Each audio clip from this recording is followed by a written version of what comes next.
Since 1900, global starvation has been on the decrease. And many of the famines that we've seen in the 20th century were in fact state engineered.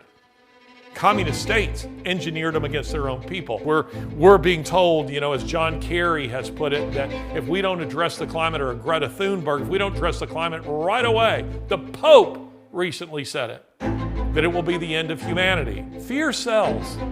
People frequently buy into fear much more readily than they do into something positive that says, you know what? We're not moving towards, the end of humanity. We're actually solving a lot of these problems. That's why I say that where a lot of people say that the World Economic Forum is Marxist, they are not Marxists, they are fascists.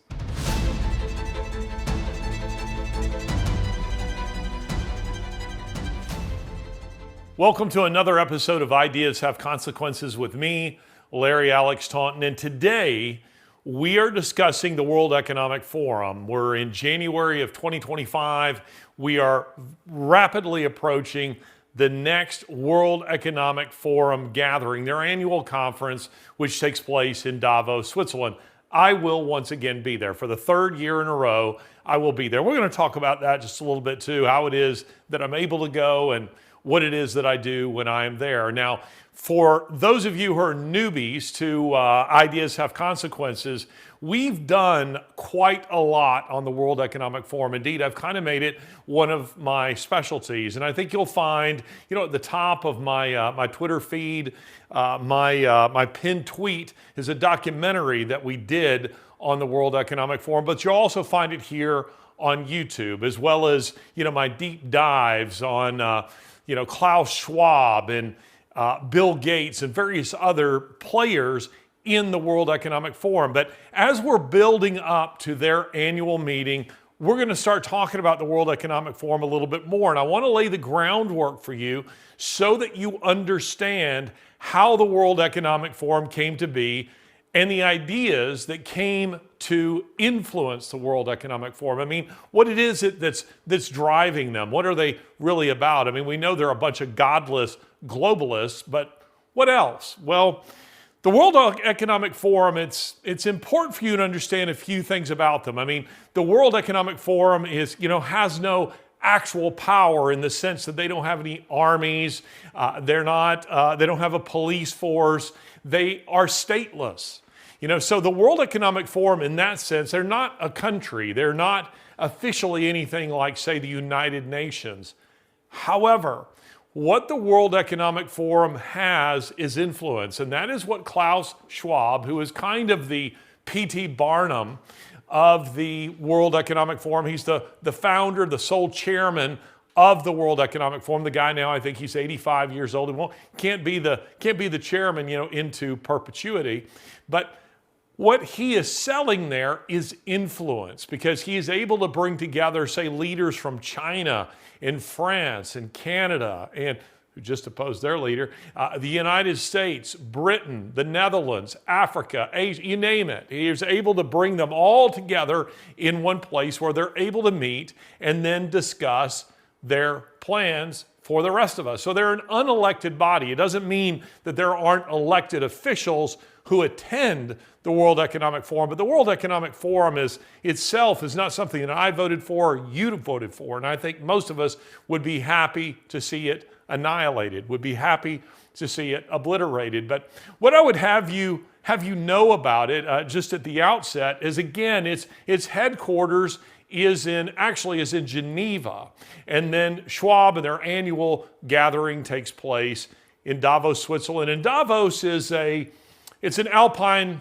retreat that's very similar to ski towns that you find all over the Pyrenees and all over the Alps. It's not a very big town. It's not a special town in any particular sense. Its population is quite small, and it actually is a really bad place for a conference. Having organized many large conferences myself, I would never choose it. And that's because there's inadequate parking, there's inadequate facilities, there's inadequate coffee shops and restaurants and hotels, to say nothing of the fact that it's very difficult to get there.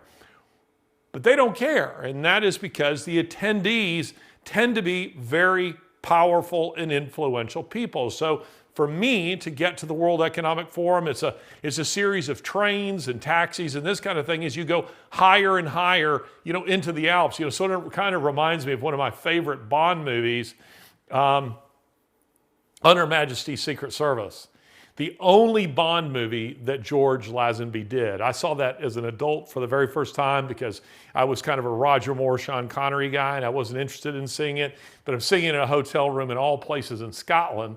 I got nothing to do, and I'm sitting there watching. Before long, I was a little captivated. And in that one, Blofeld, Ernst Stavro Blofeld, the Bond villain, the bald-headed guy, not bald-headed in the Daniel Craig Bond stories, but Ernst Stavro Blofeld, he has this high alpine retreat where he meets with other villains and where he's preparing his takeover of the world. Well, that's kind of what this is like. I mean, it's kind of what this is like. It's almost like, this is life imitating art. So that you have the World Economic Forum meeting like a bunch of Bond villains high in this alpine ski resort. And guys like me go there, and I just pretend to be one of them. I move among them like I'm one of them. I mean, they're not watching my YouTube channel. They're not paying attention to this. Klaus Schwab isn't watching this. If you are, hi there, Klaus. I look forward to seeing you again and disrupting your meeting in Davos. But this is what they do. And they gather together there, and I said they're powerful and influential. Get this, last year, more than 50 heads of state attended the annual meeting in Davos. More than 115 billionaires attended the meeting in Davos. More than 600 CEOs of major, not small ones, like I'm a CEO, but I mean, Fixed Point Foundation is very, very small. We're talking about, BlackRock, for instance, say being there. We're talking about Google execs being there. We're talking major corporations, more than 600 CEOs of major corporations attended. And then you had some 2,700 other people who attended as well. Now, I would suggest to you, because I know this, because I've engaged with these people, that those people who are at the top, they're a godless lot.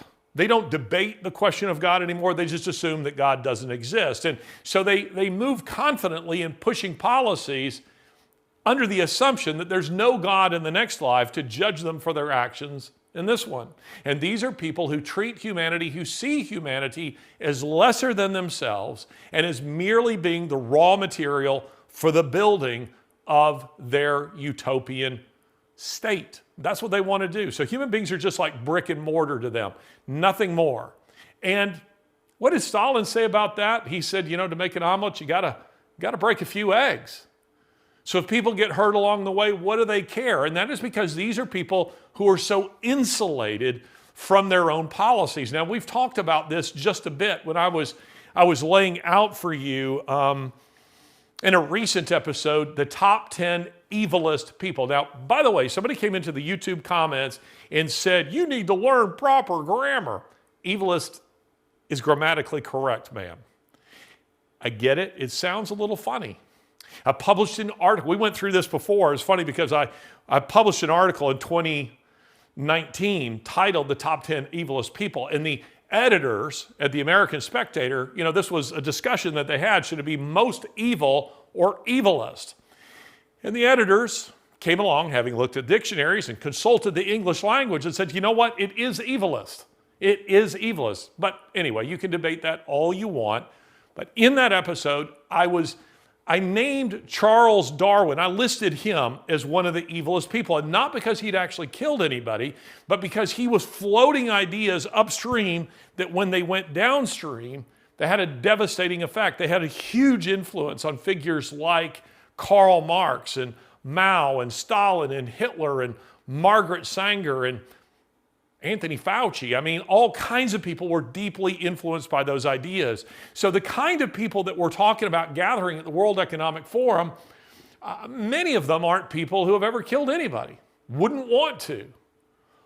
But they're pushing policies and ideas upstream that they never go downstream to see what's happening. And that's why something that I think is so important to my own work and that I try to do for you here, and hence the reason I'm about to go to Davos, is I'm trying to give you, maybe not always successfully, but I'm hoping that what I'm achieving for you is, on the one hand, I'm going to those places where the global elitists, not global elites is a compliment to them, elitists, they're individuals who are arrogant, who think they're better than you.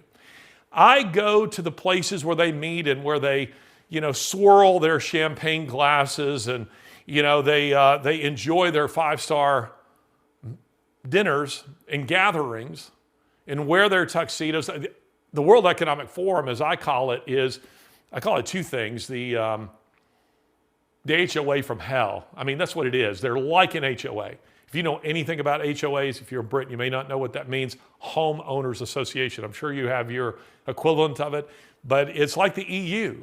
It's the World Economic Forum, or WEF, as they call it, and the attendees refer to themselves as WEFers, which is kind of funny. But anyway, they're like a homeowners association. They're individuals who want to dominate your life. And as the posse, the people who watch this show regularly, subscribers will say to you, I have said this many times, that the average conservative gets up in the morning, grabs some coffee and begins to think about his day. The average lefty gets up in the morning, grabs a cup of coffee and begins to think about your day too. That's the way these people think. The idea that somebody somewhere might be free, that somebody somewhere might be happy, might be having children, might be having a family, might be eating beef, might have cattle that are filling the air with their flatulence. It just drives them crazy. You've met these kind of people before. They don't have to be billionaires. They're just individuals who, they want to control what you do. They're the kind of people that we see frequently on social media these days that the Ring doorbell camera catches when they're coming over and lecturing somebody at their house about something. These are the kind of people that we're talking about. And so I try to go to these kinds of places. Aspects of my work are fascinating. Parts of it are lovely. Going to some incredible locales, hotels, restaurants, and engaging with these kind of people. But then I try to go downriver and give you a picture of what the ideas those people are pushing, what it looks like at the grassroots level. That's exactly what I did with my first book, The Grace Effect. On the one hand, I was debating Christopher Hitchens and Richard Dawkins and all these prominent atheists, and then I took you to Ukraine, to the orphanages, to show you how their atheistic ideas were playing out in the lives of real children.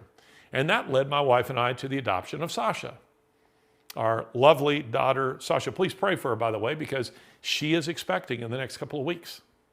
Child number 2.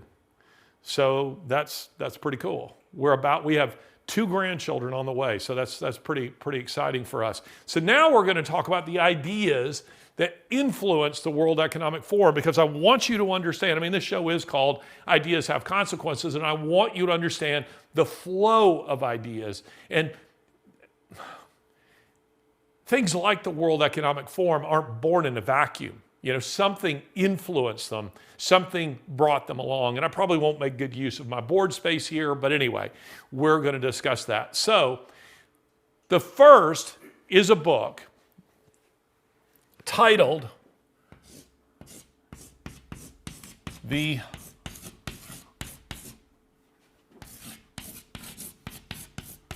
Population Bomb.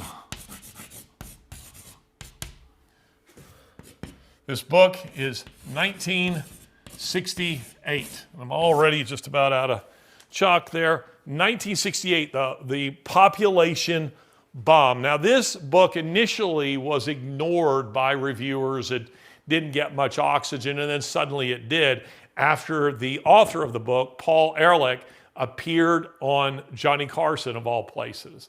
And because he was kind of a magnetic figure, a guy who could really talk about and sell his ideas, a lot of people bought into what he was selling. And in the Population Bomb, what he said, the opening sentence of the book tells you what the book is about. He says, the battle to feed all humanity is over. And what he was arguing there is that it's over in the sense that people are going to die. The battle to feed humanity is over and humanity is lost. And then later in the book he says this, sometime in the next 15 years, the end will come. This is what he told CBS News. And by the end, I mean an utter breakdown of the capacity of the planet to support humanity. This is what he argued. So this is kind of a secular, apocalyptic vision. He was arguing that it's the end of the world as we know it, to quote REM. That this is what's going to happen, and it's inevitable. Now, he today would deny that. He would say, these weren't predictions. This is just what I was saying might happen if humanity didn't make changes. But no, he's using apocalyptic language. He's definitely making a kind of prophecy, and he's suggesting that it's inevitable. And this book had massive influence. This is one of the most influential books of the 20th century. If we were making a list of top 10, evilest books, top 10 most influential books of the 20th century, this book would be on that list.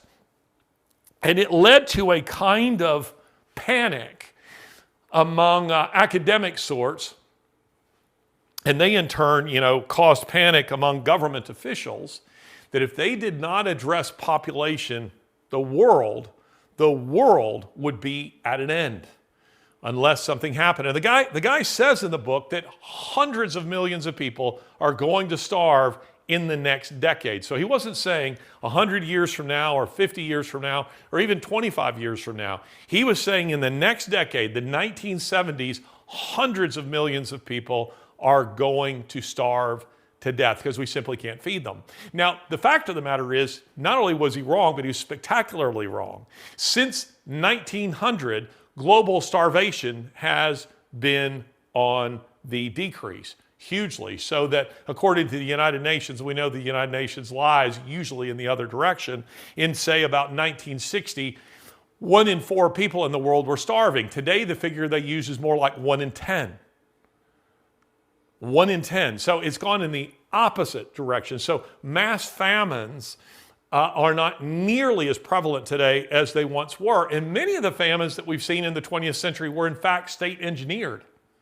Communist states engineered them against their own people. Mao did this, Stalin did this, starving millions of their own people quite deliberately. That's because they were requisitioning grain and bringing it to the cities to feed the urban laborers. So the population bomb. Now, in what sense did this book have such an influence? Well, it did because you had, for instance, in India, the Indian government went so far as to, kind of like what we saw with the COVID vaccine, that people were disenfranchised from society unless you got the vaccine. Well, they did something like this with sterilization, so that in India, for example, and in other countries, but in India, people were denied employment, children were kicked out of school, people were denied water, they were denied food, they were denied basic necessities unless they were, the males in their family were sterilized. So if you went to an Indian school, if your dad wasn't sterilized, they could kick you out of the school. These kind of things did happen. Now, this doesn't get any play in our media today. It's almost not at all discussed, but this is very real. More than 8 million men and women were sterilized around the world. Sterilized around the world. I just said men, and I mean men and women, by the way. Men and women. So the sterilization was pushed in rather Nazi and fascist manner. So the United States was applauding India and saying, yes, they're addressing their population problem. China implemented, because of this book, the one-child policy, which has been a disaster for China, by the way. They're facing actually population collapse. Japan is facing population collapse. The populations,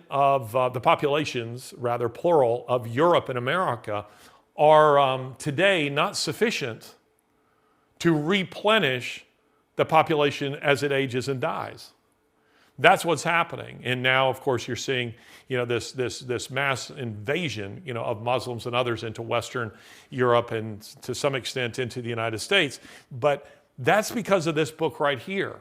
So you had global initiatives like Planned Parenthood, and I say global initiatives, Planned Parenthood preceded the writing of this book, but you had a global version of it that was pushed by the United States government and continues to be around the world in order to decrease the global population because people bought into the apocalyptic vision. Listen, the idea, this interests me, the idea that it's just, say, Christians who have an eschatology, which is to say eschatology is the doctrine of end times. It is the belief that, at some point, to quote C.S. Lewis in Mere Christianity, the author will walk onto the stage, and when he does, the play is over. Like, you don't just get to keep going and going and going. So, according to the biblical argument, history goes from Genesis chapter 1 to Revelation chapter 2, and we're moving irresistibly towards Revelation chapter 2, which is the end of history as we know it. Now, some would say, it's just, these are religious crackpots who have, this kind of eschatological vision. But it isn't, because you see secularists come up with their own versions of these things. They're constantly trying to, and this gave rise to a lot of the climate scares that we hear today. A lot of them began with this. They began with this particular book. So now today, we're not just hearing it about the population, we're hearing it about global warming or climate change. We're being told, as John Kerry has put it, that if we don't address the climate, or Greta Thunberg, if we don't address the climate right away, the Pope recently said it, that it will be the end of humanity. Now, these are scare tactics. Now, some of the people who push these ideas don't really believe them. They just see them as an opportunity to seize power. But Paul Ehrlich, he did believe it. He believed it and he pushed it. And unfortunately, a lot of people bought into this. Fear sells. It does. Fear sells.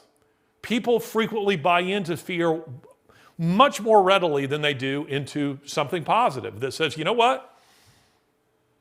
Starvation is declining.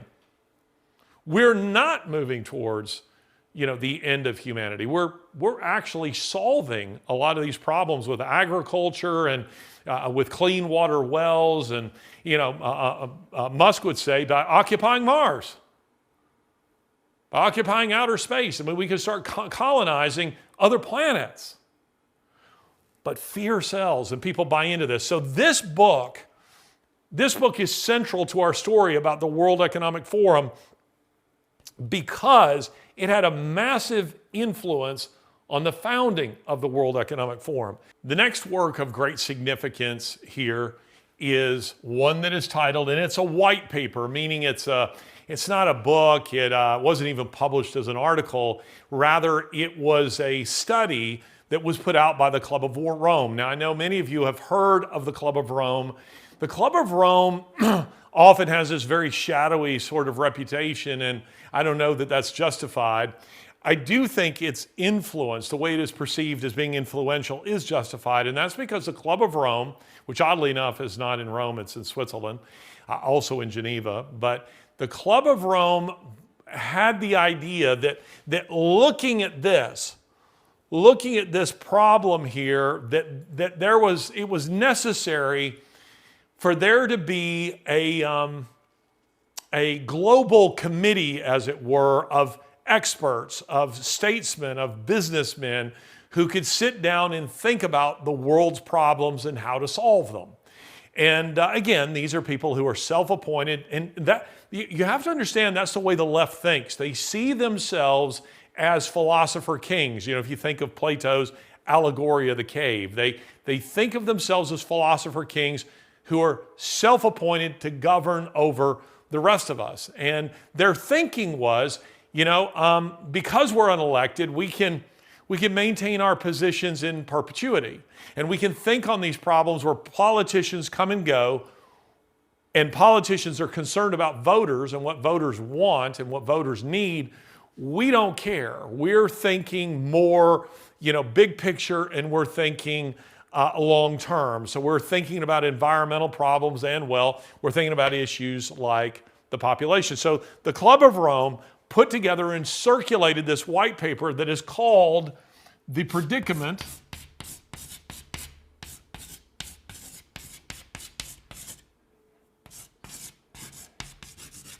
I'm going to run out of space here. The Predicament of Mankind. Now, this was published in 1970, but again, it's the same thing. It's apocalyptic in nature. So this is secular apocalyptic literature. This is secular apocalyptic literature. But where this was published as a book and was a mega bestseller, this was a white paper. In fact, I have a copy of it. You can go online and you can find this. You can download this. I can't remember where all it is. You probably find it on Amazon. But again, it is published by the Club of Rome, and it is called The Predicament of Mankind. This looks quite thick, but it's actually like, I think, just a little more than 30 pages. And the subtitle is Quest for Structured Responses to Growing Worldwide Complexities and Uncertainties, a proposal. So the Club of Rome circulates the Predicament of Mankind, and one of their suggestions with this, when they published it, one of their suggestions was we need to establish another committee, another organization that thinks on these issues in particular and addresses them. So if the Club of Rome is a kind of think tank, and it is, then we need another one that's like the executive arm. They're the ones who actually take action on the global problems. And guess what was founded? The World Economic Forum. It was founded in 1971 by Klaus Schwab, a German engineer who lives in Switzerland, born in 1938. This was a guy who founded what was at the time called the World Forum. And then later they changed the name to the World Economic Forum. Now a group like that sounds very innocuous. The left, the global left, is very good at using deceptive language. And this didn't begin in the 20th century. It long predates that. The leftists in the French Revolution, who sent so many people during the Reign of Terror, roughly 17 to 20,000 people to the guillotine. Do you know what that committee was called? The Committee for Public Safety. It's not a joke. They weren't even trying to be funny. They really saw themselves as that. But the Committee for Public Safety oversaw the Reign of Terror in France on the heels of the French Revolution in 1789. Robespierre sat at the head of that committee. And these were individuals who saw themselves as bettering mankind. And hence, they thought, well, we need to get rid of a few people. And they got rid of more than a few. They got rid of, again, north of 17,000 people who were guillotined. Guillotined. So Klaus Schwab is this kind of figure. I don't mean he's having people guillotined, but rather he is a guy who is full of his own warped ideas. And this is why I have used the term ideologue. The posse will know when I say somebody is an ideologue, or we're talking about ideologies, we're talking about idiots. We're talking about idiots. An ideologue is an individual, an ideologue. They're individuals who think their ideas matter more than people.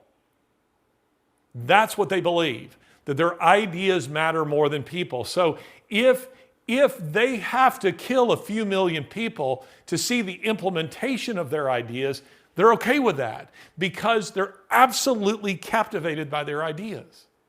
And that's the kind of people we're talking about here. So the Predicament of Mankind calls for the founding of an executive arm of the Club of Rome, and that was the World Forum, which became the World Economic Forum, which was founded in 1971 by Klaus Schwab. And Klaus Schwab today is still the sole chairman of the World Economic Forum. Well, now the next one that plays a role in our story here is this book, also, like the population explosion, vastly influential, and it is a book called Limits to Growth. This book was published in 1972. Supposedly, I broke 19 vertebrae, ladies and gentlemen, so I move very slowly on these things. I wish I had one of those boards that, you know, the real old style boards that you could raise and lower. And then when you filled it up, you just slid it to the top and there was another board behind it. It's cool. We need a donor. We need a carpenter to come and build that right here in our studios. Just throwing that out there to you guys. But anyway, Limits to Growth, 4 authors to this book, all academics, but the most famous of which, or infamous rather, of which is a guy by the name of Dr. Dennis Meadows. Now, supposedly this book sold about 30 million copies. I would suggest to you they gave away 30 million copies. But one thing is irrefutable. Limits to Growth is vastly influential, hugely influential. And Limits to Growth is basically picking up the ideas that were mentioned here and the ideas that were mentioned here, and it is saying we are in trouble. As the title would suggest, there are limits to growth. This is another thing that captivates the thinking of the left. For instance, Marxists. They see economics as a zero-sum game. And if you don't know what that means, it means essentially this. It means if your piece of pie, if your piece of the economic pie is bigger, mine is necessarily smaller. Now, that's not what capitalists think. It's not what I think. It's not what Donald Trump thinks. It is the idea that if mine is bigger, then I'm generating wealth, I'm employing people, and thus there is growth. Your pie, in fact, can be bigger. But that's not the way they think. They think in terms of there's only so much to go around, and therefore, if Musk has this much, the rest of us must necessarily have less. Well, they think like that as it comes to just growth in general, and that there are limits to growth, and that population, again, it's not just population, but population, again, was a central theme here. Now, here's an interview with Dr. Dennis Meadows. But in one way or another, we are so far, globally, we are so far above the population and the consumption levels which can be supported by this planet that I know in one way or another it's going to come back down. So I don't hope to avoid that. I hope that it can occur in a civil way, and I mean civil in a special way, peaceful. Peace doesn't mean that everybody's happy, but it means that conflict isn't solved through violence, through force, but rather in other ways. And so that's what I hope for. That we can, the planet can support something like 1 billion people, maybe 2 billion, depending on how much liberty and how much material consumption you want to have. If you want more liberty and more consumption, you have to have fewer people. And conversely, you can have more people. We could even have 8 or 9 billion probably if we have a very strong dictatorship, which is smart. Unfortunately, you never have smart dictatorships. They're always stupid. But if you had a smart dictatorship and a low standard of living, you can have it. But we want to have freedom and we want to have a high sentence, so we're going to have 1 billion people. And we're now at 7, so we have to get back down. I hope that this can be slow, relatively slow, and that it can be done in a way which is relatively equal, so that people share the experience and you don't have a few rich, trying to force everybody else to deal with it. So those are my hopes.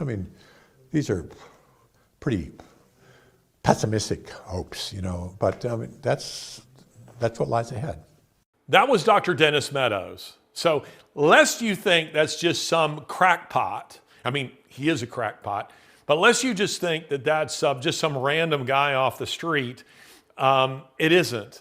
Dennis Meadows is one of the authors of this book that hugely influenced environmentalists, that hugely influenced the World Economic Forum, and that hugely influenced world leaders, and it continues to influence it today. You can find Meadows in other interviews. You know what cracks me up about that interview, and that it's also chilling, is that Meadows is sitting there sounding so rational, so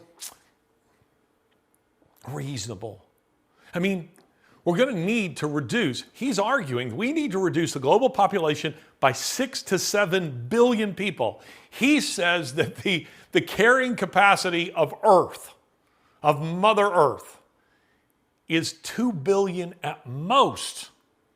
And that's because Paul Ehrlich and the population bomb hugely influenced his thinking on this. He's bought into this in a big way.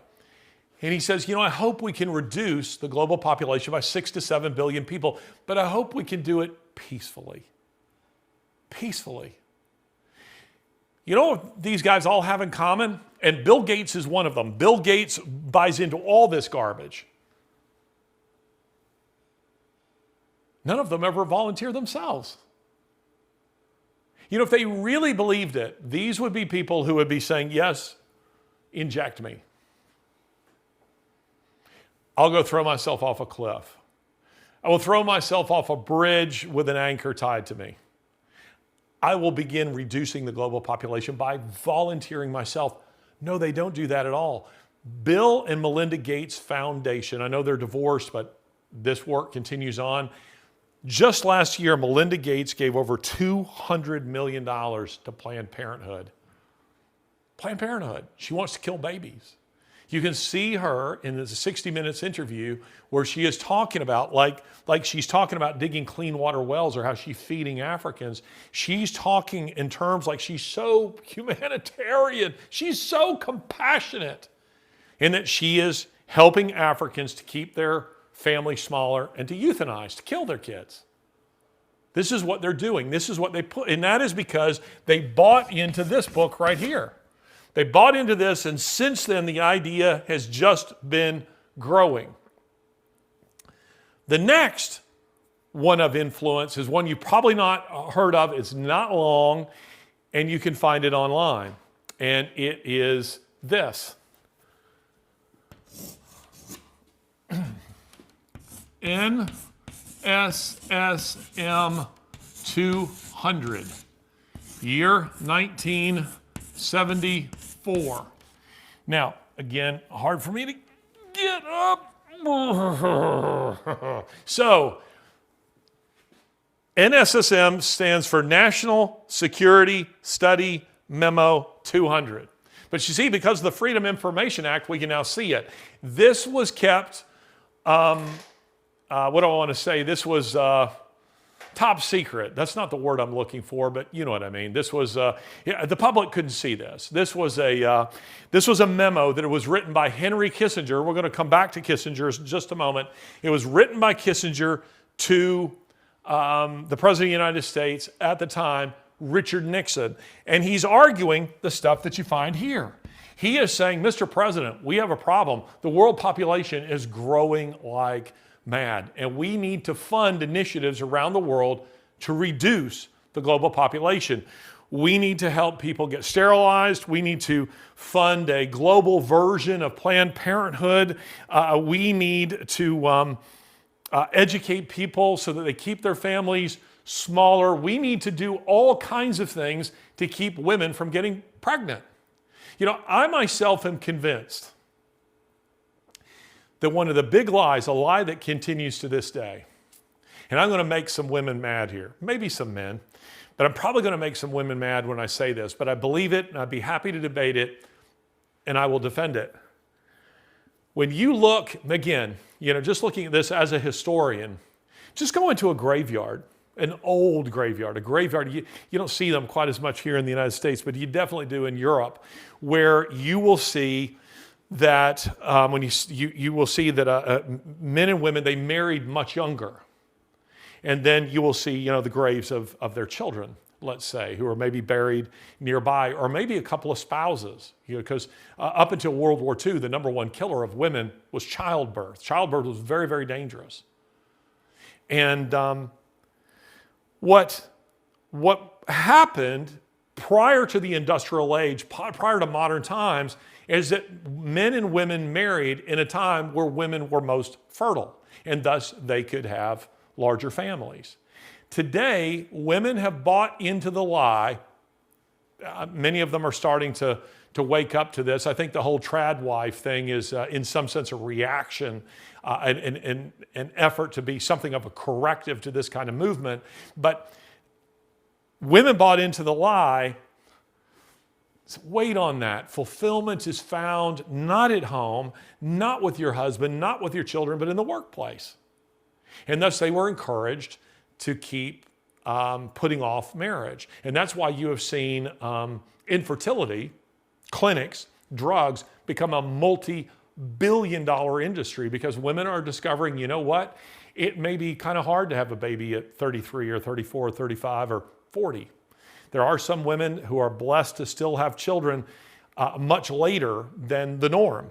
But as a rule, this isn't the case. And the way God has designed women is He's designed them to have them in their teens and into their 20s.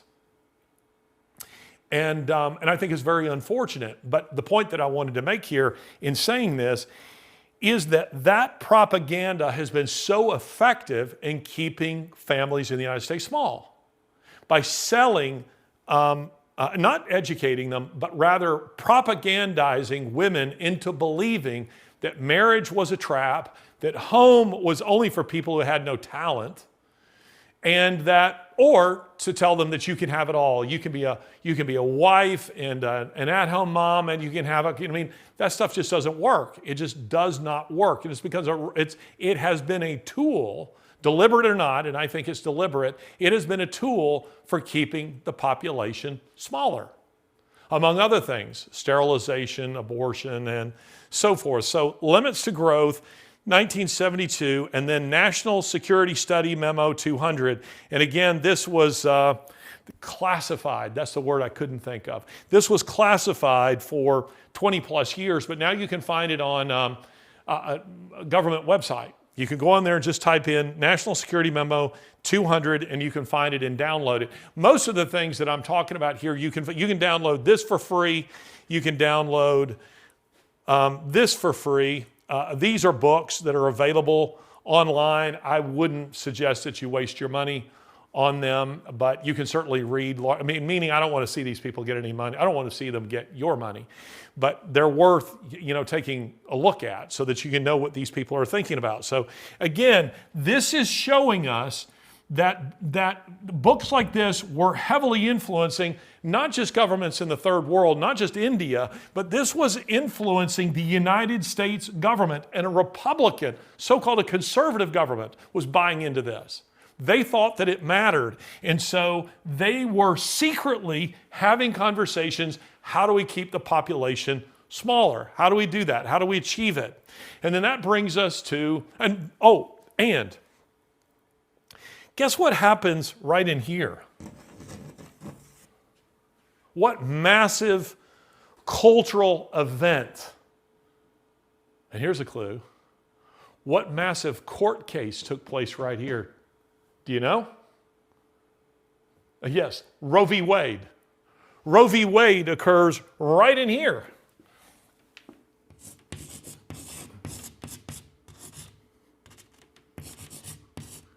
Occurs right here. Now, do you think that it's I need to stop getting down here. This is killing me. 1973. Do you think that it's a coincidence that Roe v. Wade, which opened the floodgates to the mass extermination of unborn children, do you think it's a coincidence that this came along on the heels of these things? Not at all. Are you seeing the flow of ideas? Are you seeing how ideas influence actual policy. And that's why I go to the World Economic Forum, because that's where they're floating the ideas.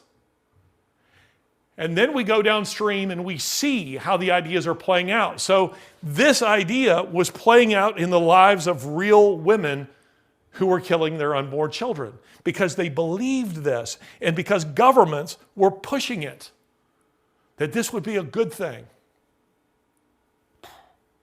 The next thing we come to, and I barely have room for it, and I have to get down here again. I need a beer. I'm just joking. I don't drink beer. I'm just joking. I'm just simply saying I need something for my back. But we will press on and get through it. The next one, maybe I don't have to. I can do it right here. The next one is called the first... dang, my chalk is running out on me. The first global revolution.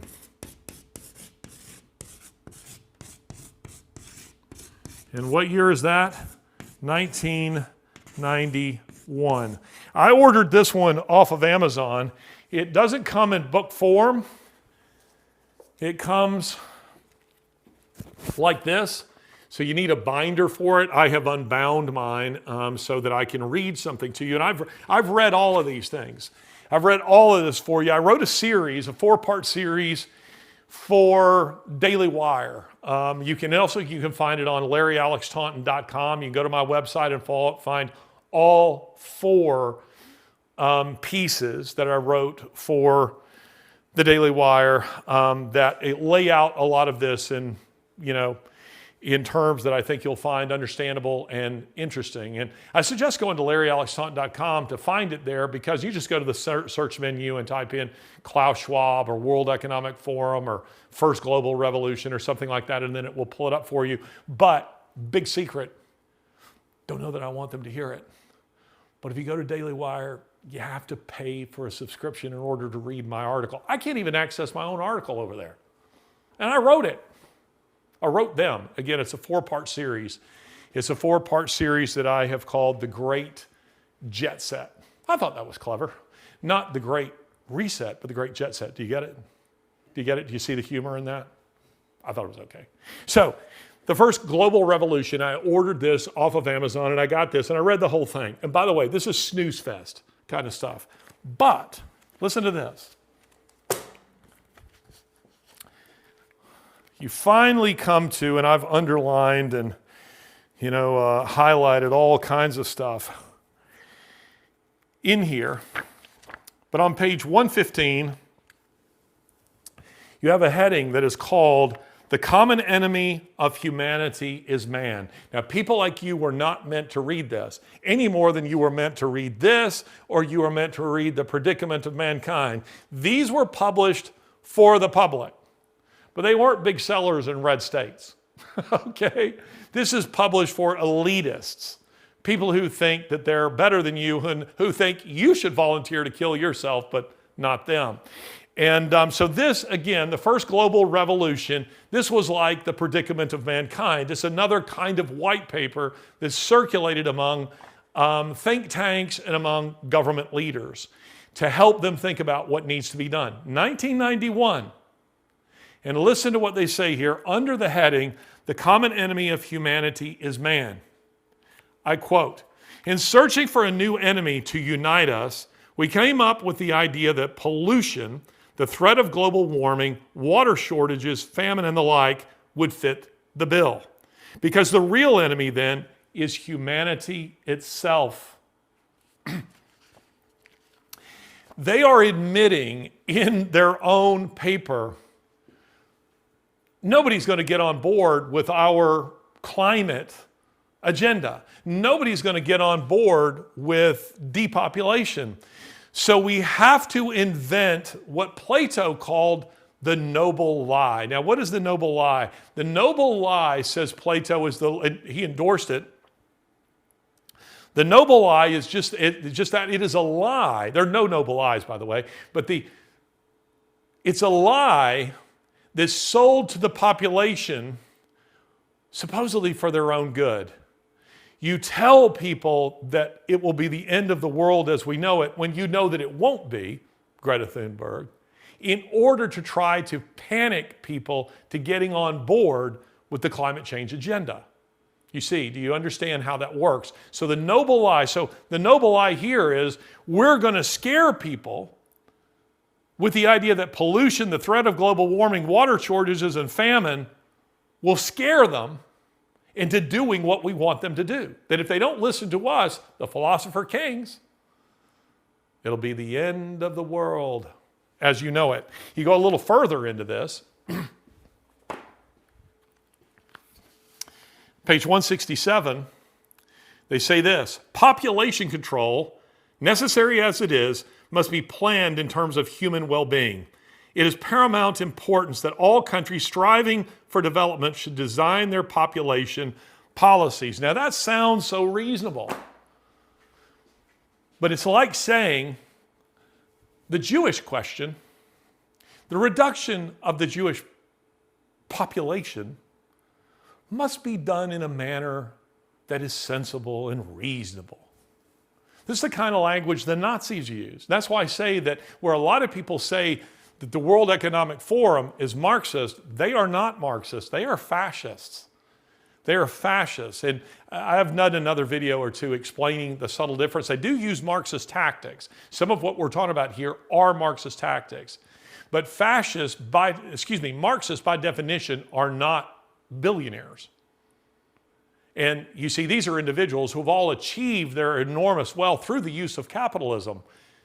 Marxism is anti-capitalist. Fascism, however, believes in harnessing the economy and using it for the purpose of war. And in this case, the war is against domestic populations around the world. ESG is fascist. DEI is fascist. So Marxism does not believe in private property. Fascism does. It just believes that it's used by the state for the state's purposes. That's what we're seeing. And that's why 600 CEOs last year, and I'm sure again this year, will be attending the World Economic Forum, because they're gathering together to discuss how do we use corporate power against domestic populations to make them get on board with the depopulation agenda. And the depopulation agenda is central to the World Economic Forum. I mean, it really is. If you were to go to the World Economic Forum, or even just go to their website, what you will see is you'll see nice little videos about basket weaving in Bali and micro businesses in Micronesia. You will see videos all about clay pottery in the Sahara. And you will see all kinds of feel-good stories. But all of that is kind of like that scene in Indiana Jones and the Last Crusade, where the Grail, the cup of Christ, is hidden among all these fake grails. In this case, though, it's reversed. The evil agenda, the real agenda, depopulation, is hidden among all these other things that seem quite nice, harmless. And that's because they don't really want to say, come to Davos as we discuss how to kill 6 to 7 billion people. They don't want to do that. So instead they will say, I mean, the World Economic Forum's slogan, their motto is bettering the world. Something to that effect goes out of my head, but it's making the world better. That's not what they want to do, people. Again, it's like that old Rod Serling Twilight Zone to serve humanity. It's not what they want to do. They don't want to make, in fact, they don't care a whit about humanity. They care not at all. So do you see the flow of ideas? The population bomb causes a huge panic about population. There is a population explosion. And that entered into the space so that even Johnny Carson was talking about it. I mean, it went from an academic level straight down, and Paul Ehrlich was an academic. He was at Stanford University. It went straight from there right down to Johnny Carson. So that everybody's talking about population. And from that, you have this academic paper that is produced in 1970 and the founding of the World Economic Forum in 71 and Limits to Growth, which has had a huge impact on the thinking at the World Economic Forum. And by the way, Dennis Meadows, I was telling you, he's not just some random crackpot. Dennis Meadows is a World Economic Forum agenda contributor. What that means is he's not just simply an attendee. He is a guy who is shaping policy, the thinking at the World Economic Forum. So that comes out in 1972. And then, surprise, in the middle of all this panic over population, Roe v. Wade comes along. And then we have secret discussions taking place at government levels that reflect this global panic over population, so that Henry Kissinger is writing a letter to the President of the United States, to Nixon, saying, we got to do something about population. Again, this wasn't Joe Biden. This wasn't a bunch of leftists. This wasn't Bill Clinton. This wasn't Obama. This was the Nixon administration that bought into this with this in 1974, and then the first global revolution that is pushing this as well. So you're seeing the influence, the flow of ideas, and how significant those ideas were, and the way people were thinking, and the way the World Economic Forum itself was shaped and how it was founded. And all this talk about Schwab, who was Schwab's professor at the Harvard School of Government? Some of you will know because you've seen my previous episode discussing about the World Economic Forum. It was the author of National Security Memo 200. Henry Kissinger was Klaus Schwab's professor. So you see the influences on Schwab came from a variety of places. But I would suggest to you that one of the main influences on Schwab was that of his childhood, because Schwab was, he wasn't old enough to really remember too much about World War II. Again, he was born in 1938, and World War II, of course, ended in 1945. But this is an era, the first half of the 20th century is an era of massive government building projects. So that you see the Aswan Dam being constructed, and you see Nova Huta, the city, which I'll be telling you a little bit more about. Most cities grow organically, not with the Soviets. They said, we're going to build a city right here and move 200,000 people into it, which is on the outside of Krakow. And it was meant to be a socialist statement of what a perfect socialist city looked like. And you're seeing in the United States things like the building of, say the Hoover Dam and the Eisenhower Interstate. So this is an era of massive building projects. It's a way of governments to flex. And it was because this was an era that was seen where humanity had a certain level of perfectibility and that we were getting better. The idea of progress had captivated people's minds in the 19th century. And Darwin's theory of evolution is a product of that. This idea that things are moving from simple to more complex. So that you begin with a single-celled organism and then it becomes, humanity with consciousness and all of that. The idea of progress influenced that.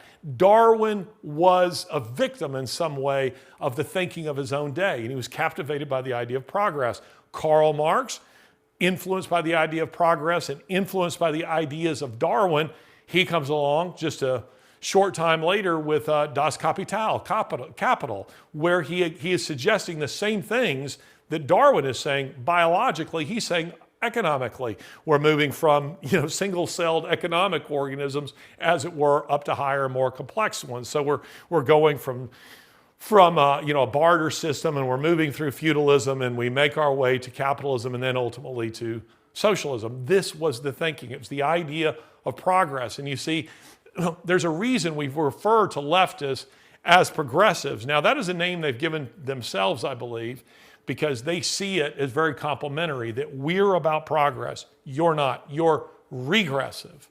You are individuals who want to take us backwards in time. We want to move forward. But you see, I don't see it as complimentary to them, because They have no regard for history. They have no regard for the past.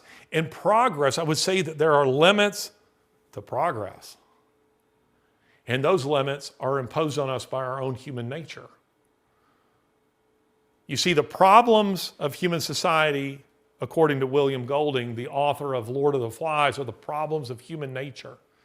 They're the problems of human nature. And that, by the way, is a biblical idea as well. And so this notion that somehow that humanity is perfectible and that we can achieve a utopian state, a utopian dream, that's what the left thinks. And by the way, I'll say this in closing.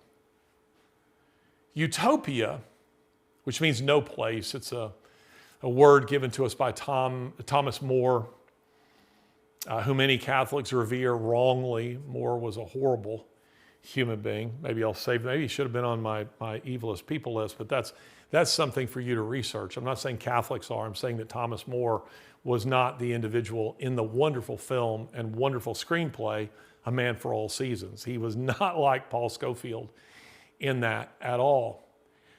But you see, Plato's Republic, which was, his version of utopia, and More's utopia, as he called it, and all utopias since then, they're not perfect places. They're run by self-appointed philosopher kings who see themselves as better than you.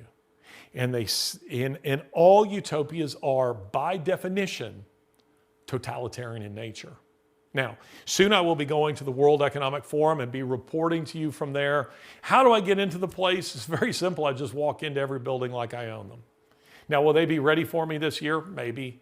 And if they do, that's fine. But you can't shut down the whole city, or at least they haven't. So most of the real discussions take place in coffee shops and hotel lobbies and those kind of places, and that's where I will be. And I just move among WEFers like I'm a WEFer. And the result is that people talk to you and they share with you their ideas. This has been another episode of Ideas Have Consequences with me, Larry Alex Taunton.